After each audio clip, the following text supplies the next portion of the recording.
प्रतिवर्षी येणारी पंढरीची वारी हा महाराष्ट्रातील सांस्कृतिक लोकजीवनाचा एक अत्युच्च सर्वव्यापी असणारा आनंद सोहळा आहे.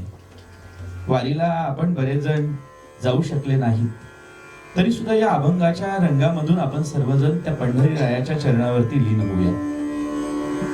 नामसाधनेला एक वेगळं अनन्य साधारण महत्व वारकरी परंपरेमध्ये दिलेलं आहे. तुका म्हणे मज तुझ्या नामापुढे तुच्छ ते बापुडे सकळही, अगदी देवा मुक्ती नको, मोक्ष नको, वैकुंठाचा वास सुद्धा नको, नको वैकुंठीचा वास, असे तया सुखानाश. अद्भुत हा रस कथा काळी नामाचा. हा अद्भुत रस आपण या ठिकाणी सेवन करत आहोत. आता ज्याचं नाव घेतलंय त्या नावामध्ये किती ताकद आहे हे वारकऱ्यांना विचारा. जवळजवळ 350 किलोमीटरचा प्रवास, अगदी म्हातारी लोक सुद्धा उड्या मारत नाचत गात त्याच्या नामस्मरणाच्या एका प्रकारच्या असणाऱ्या नशेमध्ये हे पंढरीला जाऊन पोचतात आणि ते नाम भगवंताचं मुखामध्ये घेत असताना त्याच्या रूपाच्या दर्शनाची ओढ आपल्याला लागलेली असते. मग जे नाव घेतलं आहे ते रूप कसं आहे याचा विचार करत असताना संत श्रेष्ठ ज्ञानेश्वर महाराजांनी या रूपाचं वर्णन केलं आहे. रूप पाहता लोचनी सुख झाले ओ साजनी. आपल्या मैत्रिणीला, आपल्या सखीला, आपल्या साजणीला सांगतात. जसं एखादं रूप आवडल्यानंतर आपण पहिलं हे आपल्या मैत्रिणीला सांगत असतो, आपल्या जिव्हाळ्याच्या जिवलग असणाऱ्या सखीला, सख्याला सांगत असतो. तसं देवाला पाहिलं आणि पाहिल्याबरोबर निमिषण लगे मन वेधिताना, एवढी तुझी स्वरूपता, असं असणारा भगवंताचं राजस सुकुमार मदनाचा पुतळा, रवी शशी कळा लोपलिया, कस्तुरी मळवट चंदनाची उटी, अशा या रूपाचं वर्णन संत ज्ञानेश्वर महाराजांनी केलं. आणि वारकरी परंपरेमध्ये जी पंचपदी गायली जाते त्या पंचपदीमध्ये या अभंगाचं नित्य स्मरण केलं जातं, नित्य गायन केलं जातं. आणि तितकाच गोड दररोज नवनवीन वेगवेगळ्या पद्धतीने गायला जाणारा हा अभंग कधीच जुना न वाटता अभिनव अशा पद्धतीची वेगळी आनंद अनुभूती देत असतो. आज या ठिकाणी या अभंगरंग कार्यक्रमातील पुढलीच रचना सादर करत आहेत रूप पाहता लोचनी, अर्थात संपूर्ण महाराष्ट्राचे लाडके गायक आणि आपल्या भारतीय विद्यापीठामधील प्रथितयश कलाकार सुरंजन दादांना मी विनंती करतो, आपण या ठिकाणी सादर करायचं आहे रूप पाहता लोचनी.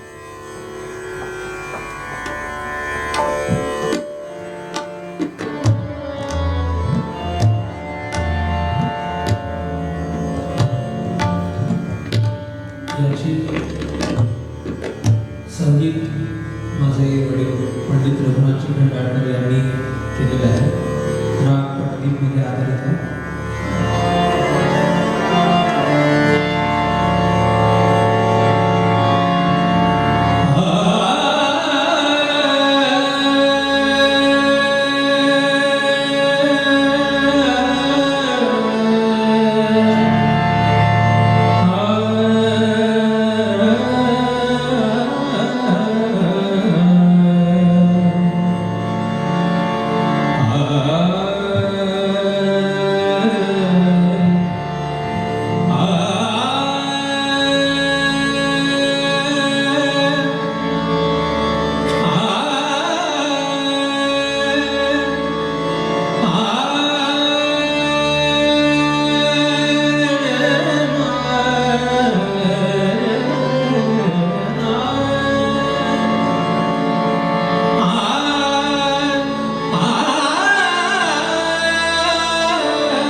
परंपरा दासमी अंकित, तुका मोकलिता लाज कवणा.